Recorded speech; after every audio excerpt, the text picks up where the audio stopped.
3 invités avec nous chaque soir pour décrypter les mouvements de la planète marché. Frédéric Rollin est avec nous ce soir, conseiller en stratégie d'investissement chez Pictet Asset Management. Bonsoir Frédéric. Bonsoir. Merci d'être là. Merci à Hervé Gouletker d'être avec nous également. Bonsoir Hervé. Bonsoir Grégoire. Vous êtes conseiller économique d'Accuracy et Régis Béguet à nos côtés également en plateau. Bonsoir Régis. Bonsoir. Ravi de vous retrouver, directeur de la gestion action de Lazare Frères Gestion. Déluge d'informations microéconomiques, macroéconomiques, monétaires dans les prochains jours jusqu'aux réunions de Banque Centrale la semaine prochaine.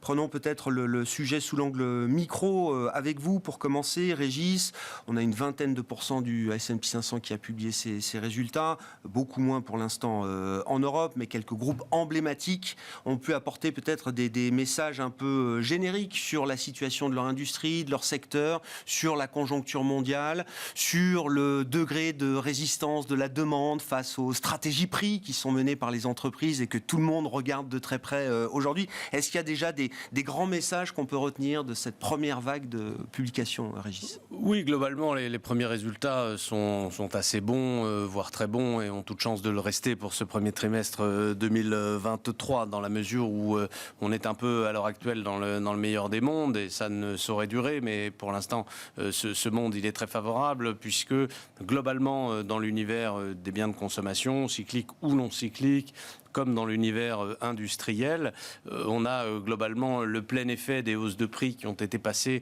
en 2022 et un certain soulagement par rapport à la deuxième partie de 2022, qui avait été l'occasion d'un pincement de marge parce qu'on avait des hausses de prix qui avaient été plutôt passées sur la première partie d'année, mais dans la deuxième partie d'année, moins de hausses de prix, effet volume négatif et plein effet de la hausse des matières premières. Là, aujourd'hui, on repart un petit peu en volume, ou en tout cas, on se stabilise.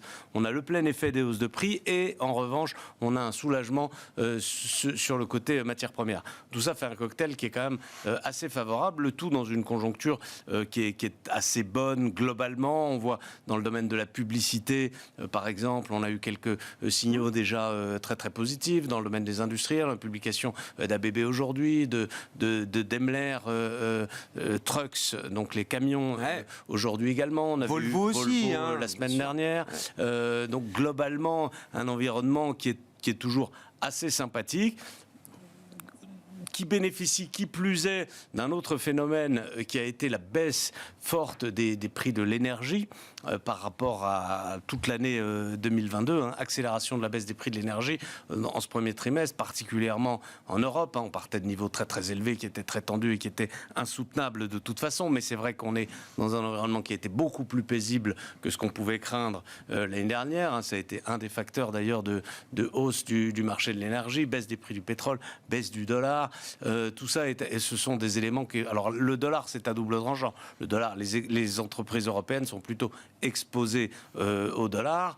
Et donc, la baisse du dollar sur le chiffre d'affaires, c'est plutôt quelque chose de négatif. En revanche, sur le plan des coûts, et notamment des coûts énergétiques, c'est plutôt quelque chose de favorable. C'est l'inverse aux États-Unis, où évidemment, ils bénéficient, en publié, de la baisse des prix du dollar. On a toujours tendance à penser que ces effets devises, ils sont retraités par le marché, que le marché ne les prend pas en considération, ce qui est en partie vrai, mais quand même, sur la publication, bon, ça fait des effets que dans le marché finit par tenir compte un petit peu. Et donc, on est dans un environnement dont on sait que sur le plan macroéconomique, les choses vont se détériorer sous l'effet de la hausse des taux d'intérêt, sous l'effet de l'inflation, de la pression sur le pouvoir d'achat, etc. On sait que les choses vont se détériorer, mais elles n'ont pas commencé à se détériorer. Et par conséquent, pour l'instant, le discours des entreprises reste extrêmement... On a eu la publication d'AkzoNobel aussi aujourd'hui, avec des indications assez favorables, notamment sur la Chine, mais aussi sur les pressions matières premières, sur le volume, etc. Donc on a aujourd'hui une contradiction entre la microéconomie qui est très très favorable et les pressions macroéconomiques, les nuages qui s'amoncellent mais qui pour l'instant n'ont pas eu leurs effets sur la microéconomie, ce qui est d'ailleurs assez naturel. La microéconomie est toujours en retard sur la macroéconomie. C'est tout à fait classique, je dirais. Mais voilà, on est pris entre ces deux feux-là. Avec au milieu de tout ça, trois secteurs, pardon, je vais terminer rapidement, mais trois secteurs qui se distinguent. L'un à la baisse, qui est l'énergie, parce qu'effectivement, le bonheur des uns fait le malheur des autres. Et donc, eux, évidemment, ils souffrent en partie dans des proportions raisonnables, mais ils souffrent un petit peu de la baisse des prix de l'énergie, même si à moyen terme, ça n'est pas si mauvais que ça pour eux, parce qu'il faut que l'énergie reste, je dirais, abordable. Le secteur bancaire, qui lui est dans une situation très particulière, parce que plutôt dans une situation globalement extrêmement favorable, mais avec un élément de perturbation qui ont été ces banques qui sont périphériques aux États-Unis, et puis cette affaire Crédit Suisse UBS, mais tout ça sont des éléments un petit peu encore une fois périphérique par rapport au trend sous-jacent qui est plutôt assez favorable. Et puis bien entendu le secteur de l'automobile qui lui est dans une situation particulière avec Tesla qui est un élément très perturbateur de l'ensemble du marché et sur lequel peut-être on reviendra, je ne vais pas m'étendre trop à court terme. Parenthèse, la stratégie prix d'Elon Musk chez Tesla, c'est quelque chose d'inconnu dans l'histoire moderne de l'industrie automobile. Dans l'histoire de l'automobile, sur des volumes de production aussi élevés pour son modèle Y ou son modèle 3 qui sont ces deux best-sellers, les prix ont été abaissés en dessous du prix moyen d'achat d'un véhicule neuf aux États-Unis. Le modèle Y, qui est le SUV star aux États-Unis, coûte à l'achat moins cher que le prix moyen d'achat. Jamais un groupe automobile n'a connu des variations, de telles variations de prix. C'est même contraire à toute la politique de prix de l'automobile historiquement, qui essaye de s'accrocher justement à des Uncharted Territory. Voilà. Et donc on est dans l'innovation. L'innovation prix. Hervé, quelle lecture un peu macro vous faites de cette séquence de publications, sachant que tout le monde, à commencer par les banquiers centraux, a les yeux aujourd'hui sur les stratégies prix des entreprises qui sont ou dénoncés ou qui sont responsables d'entretenir une inflation à très nulle. Si un banquier central écoute les discours d'un Coca, d'un Pepsi, d'un Procter & Gamble, d'un Unilever, j'ai l'impression qu'il va se faire encore du souci sur l'idée que les prix puissent rebaisser rapidement. Oui, alors après le micro au macro, faisons le macro au micro. Alors, bon, il y a la croissance, il y a l'inflation, il y a les politiques monétaires, il y a la distribution du crédit, et puis il y aura la micro derrière. Non, la macro, elle va pas très bien. Souvenons-nous juste des prévisions du FMI il y a 15 jours. Bon, on est sur des croissances autour de 1% d'une fin d'année à l'autre, fin 2022 à fin 2023 aux États-Unis et en Europe. C'est un tout petit peu mieux sur un bord par rapport à l'autre, mais ça ne change rien. C'est très faible. Donc, tout ce qu'on a, si on croit cela, tout ce qu'on aura pris en début d'année, si on est optimiste sur le début de l'année, on ne le prendra pas après, quoi. Donc, on est quand même sur quelque chose qui est fragile et qui va beaucoup dépendre de la confiance. Et on voit que la confiance, elle se détériore plutôt, au moins du côté des ménages. Sur les entreprises, ça dépend quel indicateur on regarde. Une parenthèse au passage, il y a quelque chose de bizarre dans la collecte des statistiques aujourd'hui, qu'il s'agisse des statistiques en dur, qui sont faites par échantillonnage, ou qu'il s'agisse des enquêtes qui sont faits par réponse. On a aujourd'hui des pertes en ligne, c'est-à-dire qu'il y a beaucoup moins de gens qui répondent. Et donc, la qualité de l'information économique que l'on retire est pas bonne. Donc, attention aux surprises dans ce genre de choses. Je continue. Les prix. Alors, on peut avoir de l'espoir quand on voit les indices d'ensemble de prix. Merci le pétrole, merci le gaz. En glissement sur un an, ça baisse et ça donne ce résultat d'un ralentissement des prix. Mais quand on voit les indices hors énergie, hors produits alimentaires, ils sont plats aux États-Unis et ils continuent de monter en Europe. Et là, il y a quelque chose qui nous rend tous inconfortables. Après, les politiques monétaires, elles vont regarder les prix dans le contexte de l'économie. Et on voit que c'est un environnement qui est contradictoire. Elles mettront l'accent sur les prix d'abord. Donc, on va avoir des hausses la semaine prochaine. Ouais. L'inflation reste la préoccupation numéro 1, au moins pour la Banque Centrale Européenne. Alors, pour les deux banques centrales, et elles vont utiliser l'arme des taux d'intérêt pour gérer cela. Si on a un peu de chahut du côté du monde de la finance, marché ou banque. On gérera ça autrement, par la liquidité, par les achats de titres. Et je pense que cette dichotomie, on la comprend bien. Donc en fait, sur la hausse des taux, elle va se poursuivre. Et on peut dire que le marché a acheté plutôt l'hypothèse la plus gentille. Voilà. Donc après, il y a le crédit, donc les banques. Alors on a bien l'histoire d'UBS aujourd'hui, mais on voit bien que à chaque fois c'est pareil. On a dit, bon, il s'est passé des choses de chaque côté de l'Atlantique, mais c'est du spécifique, c'est pas du général. Et à chaque fois qu'on a un nouveau pépin qui arrive, on se dit, mon Dieu, est-ce qu'on est dans le général? On ne sait pas répondre, on espère qu'on est dans le spécifique. Ce qui est clair, c'est que d'une part, les conditions de crédit se durcissent, la demande de crédit baisse, et que quand les cours de bourse bancaire baisse, eh bien, c'est pas bon pour la politique de crédit des banques. Donc, en fait, attention au cercle vicieux là-dessus. Ça, c'est notre environnement et on voit qu'il n'est pas très bon. Alors, moi, je trouve que je ne suis pas un spécialiste des actions, mais quand je vois, prenons le cas américain, bon, glissement sur un an des earnings per share attendus pour le premier trimestre, -2. Quand on voit ce que les analystes nous disent des 3 prochains trimestres, c'est autour de 0. Ça remontera au mieux en fin d'année ou en début d'année prochaine. Ouais. On a quand même un sacré moment, pas très facile à passer, avec des niveaux de multiples qui sont convenables. Et donc, quel potentiel on a, surtout si du côté des taux d'intérêt, ça se passe moins bien que ce que l'on disait. Donc, moi, je trouve que du côté du marché, fort de tout ce que je viens de dire, je ne sais pas si c'est exact, on a le sentiment qu'on a beaucoup acheté et qu'il y a peut-être moins de choses à attendre demain. Frédéric, je rebondis. Est-ce qu'il y a un cas possible qui permettrait au marché action d'enjamber quelques trimestres de baisse des profits, de médiocrité de la croissance? Alors moi, je dirais, on fait face quand même à une croissance médiocre, puis on dit, voilà, les entreprises ont capacité quand même à monter leurs prix. Mais quand on regarde l'inflation américaine, par exemple, c'est essentiellement des loyers. C'est pas des produits d'entreprise. Et quand on prend l'inflation des biens, donc voilà ce que vendent les entreprises, on enlève l'éducation, on enlève la médecine, on est à 1,5%.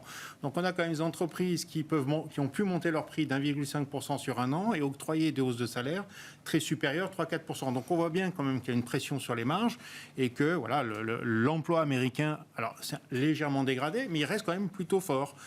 Donc, nous, on voit mal comment tout ça peut tenir. Et d'ailleurs, oui, on a quand même, malgré tout, comme le disait Hervé, une baisse des bénéfices sur une année. Et nous, voilà, on ne pense pas que ça va rebondir. Non, mais c'est pas -5, -10, quoi. C'est pas -5, -10. Et c'est peut-être un peu mieux que ce qui pouvait être pensé il y a 3 mois. Parce qu'au fond, voilà, on n'a pas eu de récession, notamment en Europe. On a eu un hiver doux. Puis aux États-Unis, ça s'est pas si mal passé que ça, finalement. Donc, voilà, ça passe. Mais attention, on a des indicateurs avancés qui sont particulièrement mauvais. On a une courbe qui est plus inversée que nous, aucun de nous ne l'a jamais connue. Une courbe inversée, ça indique pratiquement à chaque fois une récession. Les indicateurs avancés indiquent clairement une récession aux États-Unis. On a un crédit qui ralentit, des banques qui ont quelques soucis.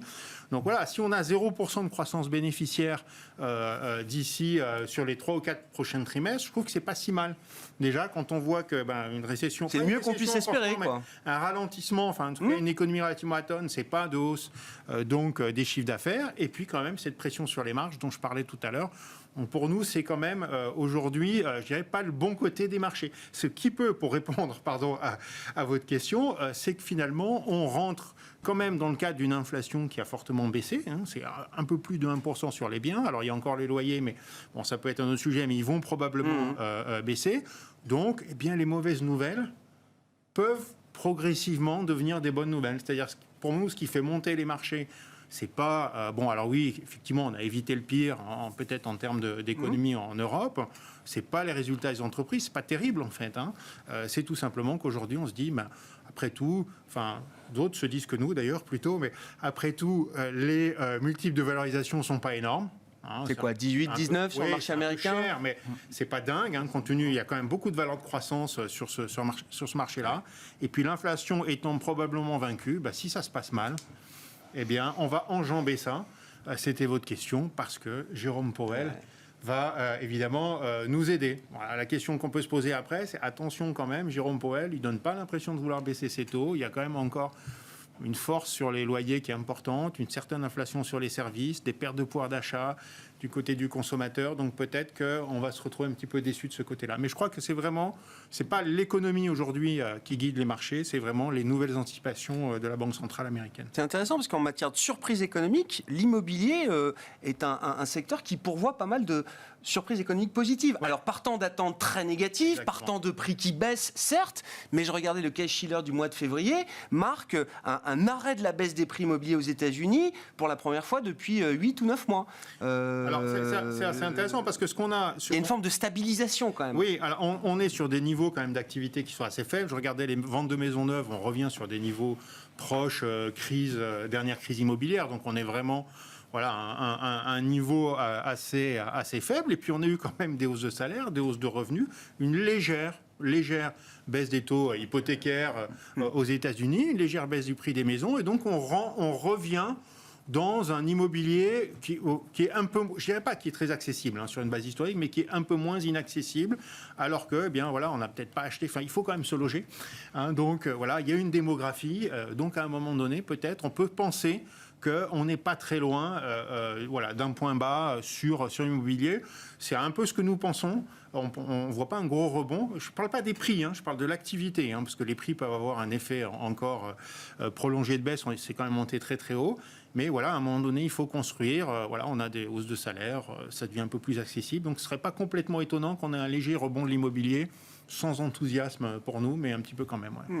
Bon, dans le cycle, où est-ce qu'on voit le point bas des profits aux États-Unis, en Europe? Est-ce qu'il est encore devant nous? Est-ce que c'est possible que ce soit au cours de ce trimestre, pour les résultats du premier trimestre publiés maintenant, Régis? Et comment on évalue la cherté des marchés actions en Europe, aux États-Unis, par rapport aux publications qu'on attend? Ah non, je ne pense pas du tout que le point bas soit pour maintenant.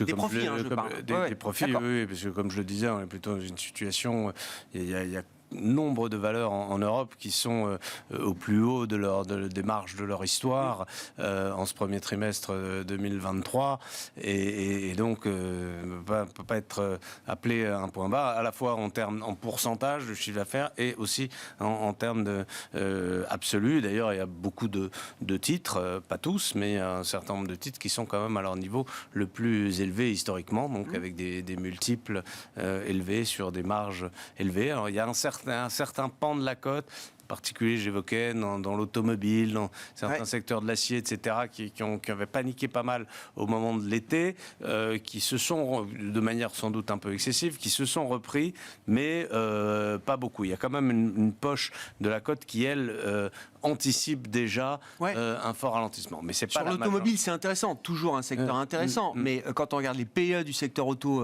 en Europe, le marché ne croit pas à la soutenabilité des marges qui ont été reconstituées dans le Covid et qui ont même atteint des niveaux peut-être un peu anormaux ou hors normes. Les multiples dans l'automobile, chez les constructeurs, ont toujours été, depuis en tout cas des décennies, extrêmement bas, compte tenu de la volatilité extrême qu'on peut avoir comme résultat dans ce secteur, parce que quand vous retournez, typiquement, c'est un secteur qui passe d'un résultat positif à un résultat négatif. C'est pas votre résultat qui baisse de 10%, c'est que vous passez de plus 5 milliards à moins 5 milliards. Donc vous avez un secteur qui est volatile en termes de résultats, extrêmement volatile, et donc les multiples du marché sont incroyablement faibles, sauf effectivement Tesla qui est interprété comme étant un modèle complètement différent. Mais il est certain que nous ne sommes pas au point bas des profits, que le point bas des profits, il est devant nous. Maintenant, quand est-ce que le marché va avoir suffisamment anticipé ce point bas des profits pour qu'on puisse dire ça y est, on est reparti pour la hausse? Je pense qu'effectivement, c'est pas maintenant, puisque comme historiquement, le marché repart avant le point bas des profits. Il ne faut pas attendre le point bas des profits pour se mettre à vendre. Mais il part après le point bas de la macro. Parce qu'encore une fois, les profits sont décalés par rapport à la macro. Le point bas des profits se fait assez longtemps après le point bas macro. Donc le marché, il attend le point bas macro et il repart à partir du point bas, ce qu'il a estimé être le point bas macro. Mais donc, effectivement, peut-être 10 ou 12 mois avant le point bas des profits. Mais là, on a probablement pas atteint le point bas macro. En tout cas, c'est la question à 1000 francs. Seulement. J'aurais dit plus. Pas 1000 euros, oui. Non, parce que c'était le jeu des 1000 francs. Alors voilà.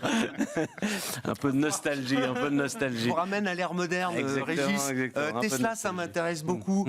Qu'est-ce qu'Elon Musk, avec sa stratégie prix d'une agressivité sans commune mesure, qu'est-ce qu'il est en train de créer là pour les prochaines années pour le secteur automobile? Qu'est-ce que ça va générer comme conséquence pour le secteur automobile mondial? Il est en train de répondre déjà à deux autres questions à 1000 euros, si vous voulez, qui étaient est-ce que Tesla, ça ressemble plus à Apple, ou est-ce que Tesla, ça ressemble plus à Hermès?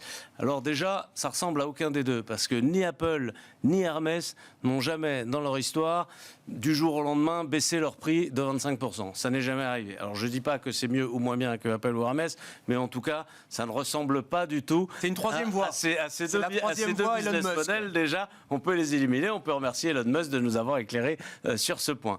Alors maintenant, effectivement, qu'est-ce que Elon Musk, je dis rien sur Elon Musk, mais je veux dire, il y a une politique prix de Tesla qui est très très étonnante et très déconcertante par rapport à l'idée qu'on a d'un constructeur automobile, qui est d'avoir pour stratégie de verrouiller les prix de ces modèles les plus attractifs afin de tirer l'ensemble de sa gamme vers le haut, jusqu'au moment où véritablement dans une crise majeure des volumes, il est obligé d'écouler ses volumes, et donc il est obligé de baisser ses prix, mais pas dans des proportions telles.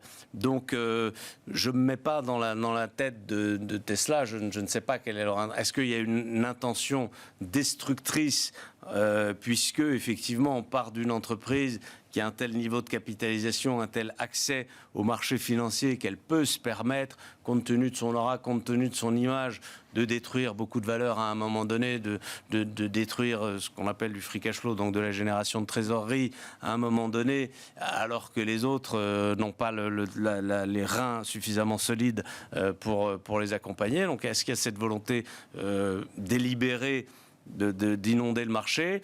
Est-ce qu'il y a une crainte vis-à-vis de la pression chinoise? Il est certain que dans le cadre de l'électrification du parc, les Chinois ont un avantage considérable, ou plutôt ils perdent le désavantage qu'avait l'Europe en particulier, sur l'histoire du moteur thermique, le nombre de technologies qu'il y a dans un moteur thermique auxquelles les nouveaux entrants ne pouvaient pas avoir véritablement accès. Là, on est dans un marché qui est neuf, c'est très pratique pour les nouveaux entrants, en particulier pour les nouveaux entrants qui ont un gros avantage de coût. Donc, est-ce qu'il y a cette inquiétude-là de la part de Tesla, ou est-ce qu'il y a une véritable inquiétude en propre sur l'attractivité de ses propres modèles, en disant mes modèles ne sont plus suffisamment attractifs par rapport à la concurrence et je suis obligé, pour faire de volume, d'aller... Je vous laisse ces trois hypothèses et je ne veux pas y répondre. Un peu détroit peut-être. Mais voilà, c'est en tout cas effectivement nouveau et perturbant pour l'ensemble du secteur. Vous parliez de l'accès de Tesla au marché de capitaux. 2020, il lève 2 fois 5 milliards comme ça.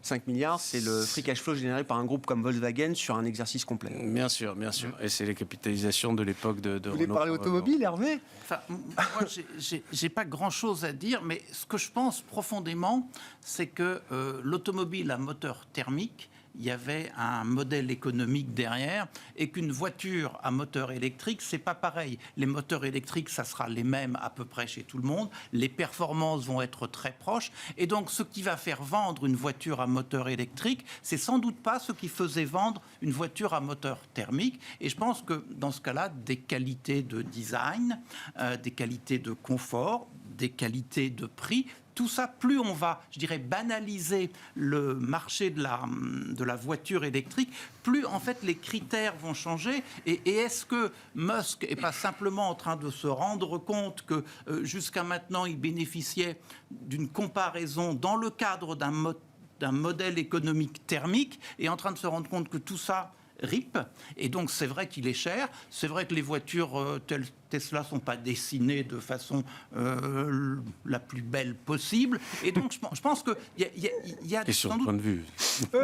Oui, enfin, d'un point de vue, n'empêche que c'est un peu pâteau, une Tesla, quoi, pour dire le vrai. Et donc, moi j'ai quand même l'impression que, sans parler, une voiture électrique lourde à autonomie faible, est-ce que c'est vraiment l'avenir de ces voitures demain?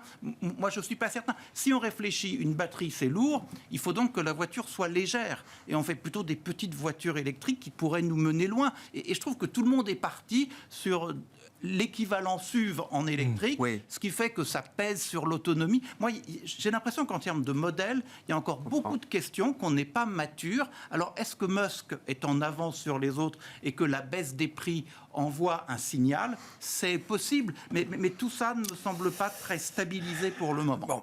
La taille du véhicule, ça compte sur un marché comme les États-Unis, j'ai l'impression encore. Enfin, je veux dire, le Big is Beautiful. C'est moins gros qu'il y a quelques décennies. C'est déjà un peu moins gros, mais c'est vrai que le SUV Tesla, c'est quand même. C'est vrai que le rendement, le rendement d'un moteur électrique est extrêmement décroissant avec le poids, et c'est de ce point de vue-là assez différent d'un moteur thermique. Donc, si l'idée de l'électrification, c'est l'économie d'énergie, la grosse voiture électrique, c'est pas le modèle. BYD répond au problème. La citadine électrique BYD présentée au salon de Shanghai la semaine dernière, c'est 10 000 € prix de départ, et c'est la taille d'une Clio.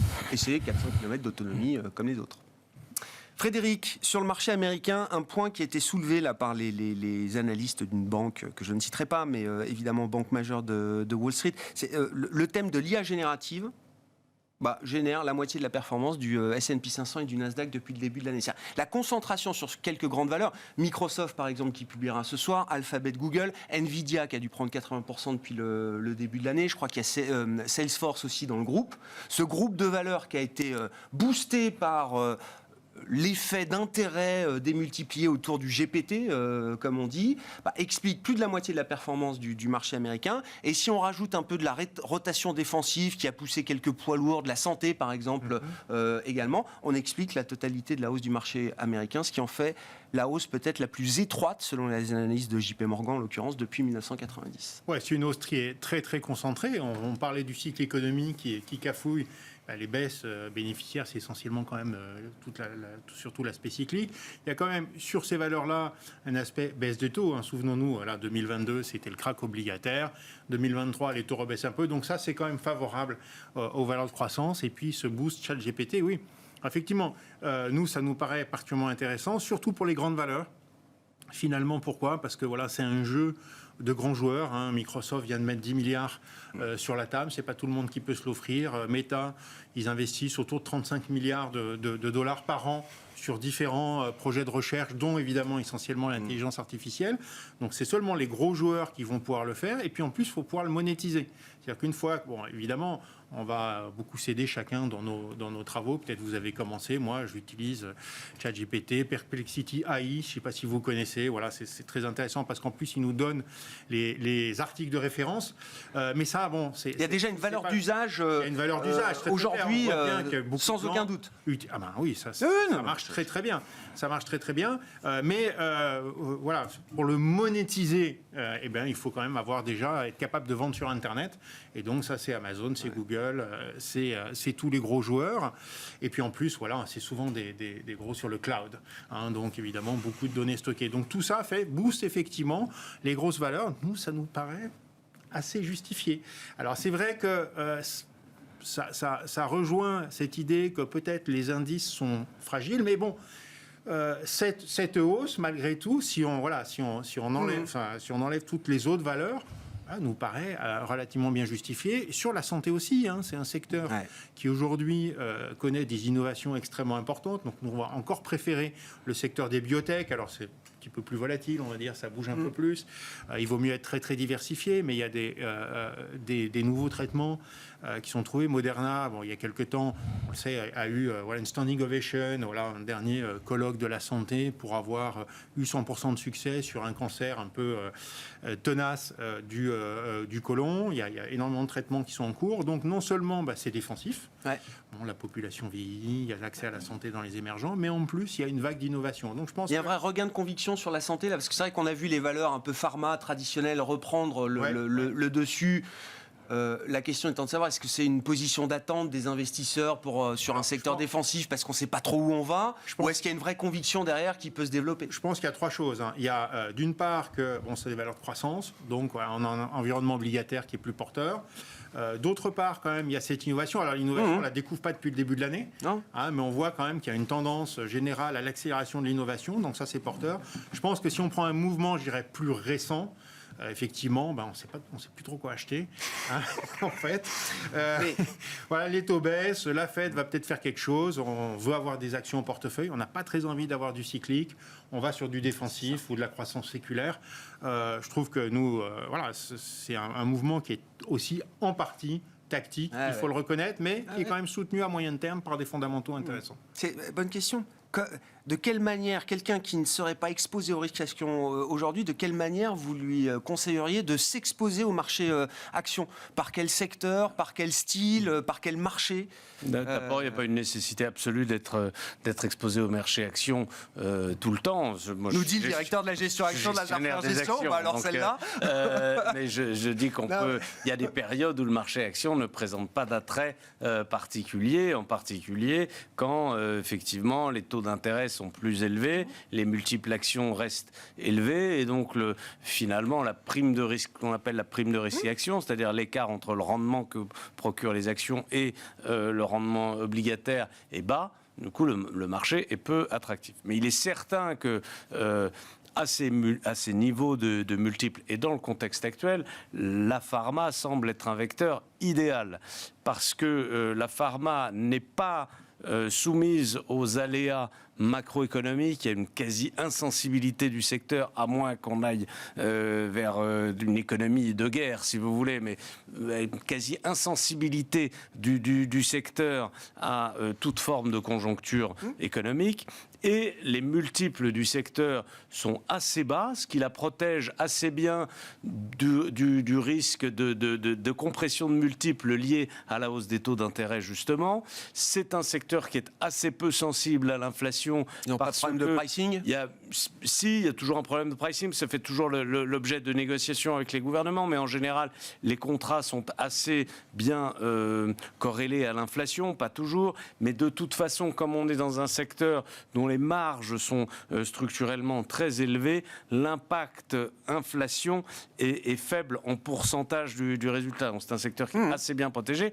Et comme cela vient d'être dit, c'est un secteur qui est en pleine innovation de tous côtés. On parle de l'intelligence artificielle, on parle de et plus que d'habitude, il y a une nouvelle vague d'innovation. La santé, les biotech, ça fait 10 ans qu'on en parle quand même. Non, il y a eu une décennie très creuse entre 2000 et 2010, où les grands groupes ont tenté de vivre sur leurs actifs, de prolonger des brevets, etc. La fameuse falaise des brevets postérieure à 2010 et même jusqu'à 2015. Et puis, il y a eu l'immunothérapie depuis le début des années 2010 dans le cancer qui est multiforme. Il y a beaucoup de choses, les antidrogues conjugate, les antibody drug conjugate, pardon, les ADC. Encore une fois, je le disais, l'intelligence artificielle, le vaccin. Il y a vraiment énormément dans les maladies auto-immunes. Il y a beaucoup d'innovations en permanence et on est dans une dynamique qui est maintenant depuis plusieurs années, mais qui continue d'être extrêmement favorable pour l'ensemble du secteur. On a vu pas mal de deals ces derniers jours et semaines animer le secteur. Des deals, alors ça va du 2-3 milliards. Il y a eu quand même des deals un peu plus substantiels. Voilà, on voit qu'il y a quand même de l'activité, de la dynamique. Et un risque juridique aux États-Unis, par contre, qui pèse un petit peu sur le secteur, avec tous les procès qui ont lieu sur les opioïdes, etc. Non, sur les anciens, plus sur les effets des anciens médicaments dans le cancer. Il y a pratiquement à chaque fin de vie d'un médicament, il y a un procès aux États-Unis. Il y a un petit risque juridique qui pèse un peu sur les multiples du secteur, en revanche. Mais bon. Hervé, je voulais juste prendre quelques minutes pour revenir avec vous sur les banques centrales. Une question sur la Fed la semaine prochaine. Bon, 25 points de base, c'est le consensus. Le marché estime que ce sera la dernière. Est-ce que tactiquement, Jérôme Powell et la Fed ont intérêt à dire que c'est la dernière s'ils pensent que c'est la dernière? Non. Non, ils n'ont pas intérêt parce qu'on reste en terrain inconnu.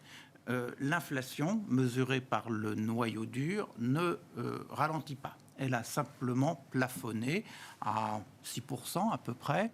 Et qu'est-ce que l'on voit en amont de cette inflation? Bon, il y a des questionnements sur l'énergie, parce qu'il y a des questionnements sur la situation internationale, sur le comportement d'acteurs. Donc ça, on ne sait pas très bien. Sur les produits alimentaires, vous êtes face à peu près au même questionnement. Il vous reste le noyau dur. Le noyau dur, ce qu'on observe aujourd'hui, c'est qu'il y a peut-être un début de ralentissement des salaires, peut-être, dans le cadre de la normalisation du marché du travail, à partir d'un niveau tendu, et puis on se trouve avec des gains de productivité qui aujourd'hui sont pas bons du tout. Donc ce qui fait que les coûts salariaux unitaires aujourd'hui aux États-Unis, ils sont sur des rythmes de 4 à 5%. Avec des coûts salariaux unitaires à 4 ou 5%, réussir à revenir sur des prix à 2, c'est compliqué. Alors si on ajoute en plus le comportement de marge, j'ouvre juste une parenthèse, quand on a pointé du doigt les entreprises, en fait on regardait les déflateurs du produit intérieur. Donc en fait c'est un prix de la valeur ajouté du PIB. J'ai réussi à dire. Le prix du PIB. Alors que les prix à la consommation, vous embarquez des consommations intermédiaires en tout genre. Et donc la comparaison n'est pas tout à fait possible. Dans toute période d'inflation, il y a un côté opportuniste. Les entreprises l'ont eu cette fois-ci comme elles l'avaient eu avant. Après, leur impact est sans doute moins fort que ce qu'on voit sur le prix du PIB. Je referme la parenthèse. Mais donc, je reviens sur la Fed. Dans ce contexte-là, elle est forcément prudente, donc elle ne va pas s'engager sur ce qu'elle fera après. Elle l'a dit, elle est dépendante de l'environnement, des données, elle sera comme ça. Quant à l'idée que d'ici à la fin de l'année, on pourrait avoir une baisse des taux d'intérêt, comme disent les Américains, c'est du wishful thinking. On aimerait, on pense que, on croit que, mais en fait, dans ce que l'on voit devant, sur les prix, il faudrait vraiment que on se dise les prix ont baissé vraiment, les taux d'intérêt réels, les taux d'intérêt de marché moins l'inflation, recommencent à être très positifs, à l'être trop, et dans ce cas-là, ça pousserait la Fed à agir. Mais pour le moment, on n'en est pas là. Donc, à mon avis, non, elle ne va pas se dévoiler du tout. D'accord avec ça, Frédéric, chez Pictet, ce sera la dernière hausse de taux, mais on le saura qu'après? Moi, je pense qu'effectivement, dernière hausse de taux, puis bon, là, ça n'a pas été tellement contredit jusque-là qu'ils allaient monter, donc probablement ils vont le faire.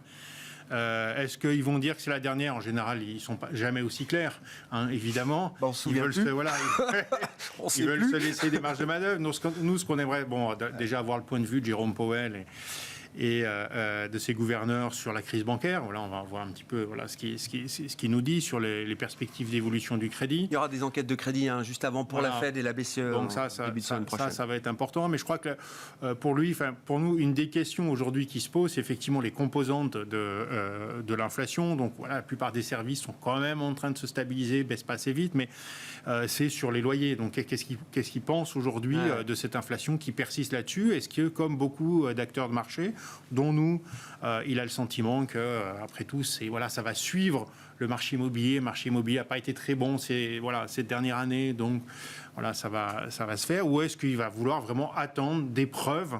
Donc ça, je pense que ça va.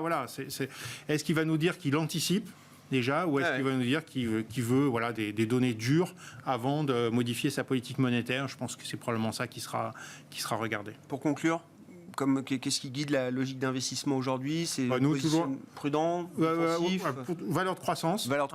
Prudent sur tout ce qui est cyclique, donc peut-être un peu plus sur l'Europe qu'aux États-Unis. On reste sur les valeurs de croissance, même s'ils ont bien progressé. On croit que l'inflation baisse, les taux vont être relativement stables. On va chercher de la croissance bénéficiaire et on en trouvera là. Et on n'en a pas beaucoup parlé, mais nous, rebond fort, économique fort du côté chinois sur des valorisations Pourquoi faibles. le marché n'achète pas? Le marché n'achète pas parce que ça fait pas bonne bonne impression d'encercler Taïwan, ça fait pas bonne impression, voilà, d'avoir cette espèce de dispute, un peu plus qu'une dispute, je dirais, technologique entre la Chine et l'Occident. Nous, on ne pense pas qu'il va y avoir un rideau de fer entre les deux régions. Et donc, sur des primes de risque quand même qui sont très élevées, les actions chinoises sont déjà en général pas chères, mais là, elles sont encore moins chères. Et là, cette fois-ci, des révisions à la hausse des bénéfices qui sont assez importantes aujourd'hui en Chine, compte tenu de la confirmation du rebond. Mais à la fin, pour nous, c'est quand même les bénéfices qui l'emportent sur je dirais, le sentiment. Donc, il y a un moment, donc, il y a un wake-up call à attendre quand même sur le marché action. Voilà, je pense que les investisseurs attendaient que le fait que le consommateur chinois revienne vraiment, et là, et 10% quand même de croissance, enfin pas loin, annualisé, plus de 30% de croissance de la consommation depuis le début de l'année, c'est quand même pas mal. Et puis, il y avait des craintes sur l'immobilier, on se disait, l'immobilier est complètement foutu, il a pris un choc trop grand, on se souvient en 2008 combien de temps ça a duré.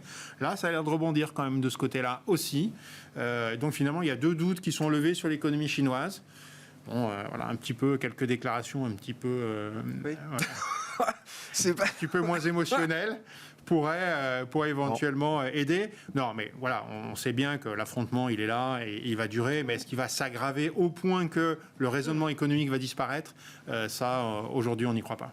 Merci beaucoup, messieurs. On s'arrêtera là pour ce soir. Merci d'avoir été les invités de Planète Marché. Frédéric Rollin, Pictet Asset Management, Hervé Goulet-Kerr, Accuracy et Régis Béguet, Lazard Frères Gestion.